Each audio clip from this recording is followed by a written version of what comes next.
তাহলে ইয়াসের টক্সিক সিনেমায় থাকবে কিং খান শাহরুখ খানের ক্যামিও। কতটুকু সত্যি এই কথাটা সেটা তো আমি জানাবো। সাথে টক্সিক সিনেমার যে টিজার দেওয়া হয়েছে সে টিজারের মধ্যে থাকা এমন কিছু বিষয় সম্পর্কে জানাবো যেগুলো আপনি সে টিজারটার মধ্যে একদমই খেয়াল করেন নাই। সো ভিডিওটা ইন্টারেস্টিং হবে, অবশ্যই শেষ পর্যন্ত দেখতে থাকবেন। ভিডিও শুরু করার আগে আপনার হাতের ডান পাশে নিচে দেখতে পারবেন সাবস্ক্রাইব নামের একটা অপশন রয়েছে, সেখানে চাইলে আপনি একটা গুতা মারতে পারেন। এরপর হাতের বাম পাশে দেখতে পারবেন একটা হাতের মতো রয়েছে যেটাকে বলা হয় লাইক। সে লাইক অপশনও চাইলে একটা গুতা মারতে পারেন, কারণ এগুলোতে গুতা মারতে কোনো টাকা খরচ হয় না। তাহলে অনেক বকবক করে ফেললাম, আর বকবক না করে চলুন ভিডিও শুরু করা যাক। মুভিটার মধ্যে এসআরকের ক্যামিও নিয়ে এই ভিডিওটার শেষে আমি জানাবো। তার আগে যে টিজারটা দেওয়া হয়েছে সে টিজারের মধ্যে থাকা কিছু ইন্টারেস্টিং বিষয় সম্পর্কে আলোচনা করা যাক। প্রথমে বলে রাখি এই মুভিটার গল্প হবে ইন্ডিয়ার যে গোয়া নামের জায়গাটা রয়েছে সেখানকার ড্রাগ সিন্ডিকেটের কালো অধ্যায়কে ঘিরে। এখানে সময়কাল যেটা দেখানো হবে সেটা হচ্ছে 1940 থেকে 1970 সালের মধ্যে। মুভিটার মধ্যে ইয়াশ হবেন একজন ডন বা মাফিয়া। এখানে তার স্ত্রী বা গার্লফ্রেন্ড হিসেবে থাকবে কিয়ারা আদভানি, সাথে থাকবে নয়নতারা যিনি কিয়ারা আদভানির বোন হবেন, এবং সাথে থাকবে হুমা কুরেশি। হুমা কুরেশিকে আমরা এখানে একজন নেগেটিভ ক্যারেক্টার হিসেবে দেখতে পারবো। মুভিটার মধ্যে ভিলেন রোলে আমরা হয়তো থনিবো থমাসকে দেখতে পারবো, যদিও এটা অফিসিয়ালি এখনো অ্যানাউন্স করা হয় নাই, এটা জাস্ট এখনো গুঞ্জন। তো টিজারটা যখন শুরু হয় তখন সেখানে আমরা ইয়াসকে গাড়ি থেকে বের হতে দেখি। এরপর তাকে আমরা একটা ক্লাবের মধ্যে ঢুকতে দেখি। সবাই ভেবেছিল যে ইয়াস ক্লাবে ঢুকে উড়াদুরা গান ফাইট করবে, কিন্তু তা না করে উল্টাটা করেছে, সে ক্লাবের মধ্যে প্রচুর ফুর্তি করেছে। এখন বলে রাখি যে এই যে টিজারের মধ্যে যে সিনগুলো ব্যবহার করা হয়েছে এটা কিন্তু মুভির একটা পার্ট হবে।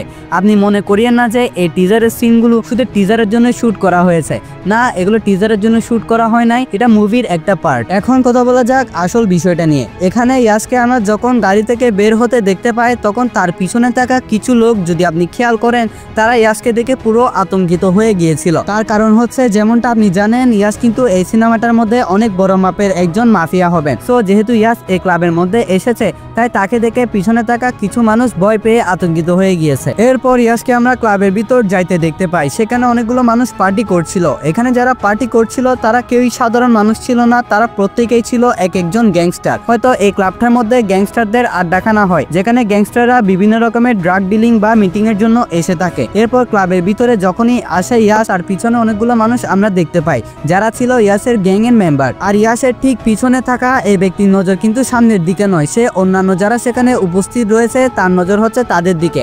অর্থাৎ এই ব্যক্তি যে ইয়াসের সাথে এসেছে সে সেখানে থাকা অন্যান্য গ্যাংস্টারদের দিকে নজর রাখছে। এরপর আমরা ইয়াসকে দেখতে পাই কিছু রোমান্টিক সিচুয়েশন বা ফুর্তি করতে। কিন্তু এই জায়গায় ইন্টারেস্টিং বিষয়টা হচ্ছে এখানে জাস্ট 40 থেকে 41 সেকেন্ড পর্যন্ত দেখানো হয়েছে। এই যে এখানে ইয়াসের ফুর্তি করা, এরপর কিন্তু আমরা এই সিনটার পর একটা মারাত্মক গ্যাংস্টারদের মধ্যে ফাইট দেখতে পারবো। ইয়াস যে শুধু এই ক্লাবটার মধ্যে ফুর্তি করতে এসেছে ব্যাপারটা কিন্তু এরকম নয়। ইয়াস নিশ্চয়ই এখানে একটা ঝামেলা পাকাতে এসেছে।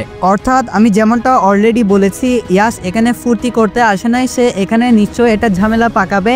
আর এখানে সে ঝামেলার দরুন আমরা একটা গ্যাংস্টারদের মধ্যে ফাইট সিকোয়েন্স দেখতে পারবো। এরপর যখন আমরা ইয়াসকে ক্লাবের মধ্যে থাকা মেয়েদের সাথে ফুর্তি করতে দেখতে পেয়েছিলাম তখন তার হাতের মধ্যে কিন্তু একটা ট্যাটু ছিল, যে ট্যাটুটা দেখতে খানিকটা ফিনিক্স পাখির মতন। কিন্তু না, এটা ফিনিক্স পাখি নয়, এটা দেখতে ফিনিক্স পাখির মতন। এই পাখিটার নাম হচ্ছে গানা বারুন্ডা, আর এই পাখিটা হচ্ছে কর্ণাটক সংস্কৃতির একটা অংশ। তাছাড়া এই যে ট্যাটুটা এখানে রয়েছে, তাছাড়া এই ট্যাটুটা অন্য আরেকটা দিক ইঙ্গিত করছে। যেমন এই পাখিটা যদি আপনি খেয়াল করে দেখেন তাহলে এই পাখিটার যে শেপ সেটা প্রথম দিকে 3 এর মতন, আবার দ্বিতীয় দিকে 8 এর মতন, অর্থাৎ 38 বা 38। আর এই যে টিজারটা দেওয়া হয়েছে এটা কিন্তু আমাদের ইয়াসের বার্থডে উপলক্ষে দেওয়া হয়েছে। আর এই বার্থডেতে ইয়াস তার 38 বছর বয়স পূর্ণ করেছে। এর জন্যই হয়তো পাখির আকারে থাকা এই ট্যাটুটার মধ্যে 38 বছর বা 38 যে ইয়াসের বয়স সে বিষয়টা ইঙ্গিত করছে। এবার কথা বলা যাক এই মুভিটার মধ্যে শাহরুখ খানের ক্যামিওর বিষয়টা নিয়ে। রিসেন্টলি হঠাৎ করে একটা গুঞ্জন অনলাইন তোলপাড় করে দিচ্ছে যে ইয়াসের এই টক্সিক মুভিটার মধ্যে এসআরকে কে একটা ইম্পর্টেন্ট ক্যামিও রোলে দেখতে পাওয়া যাবে।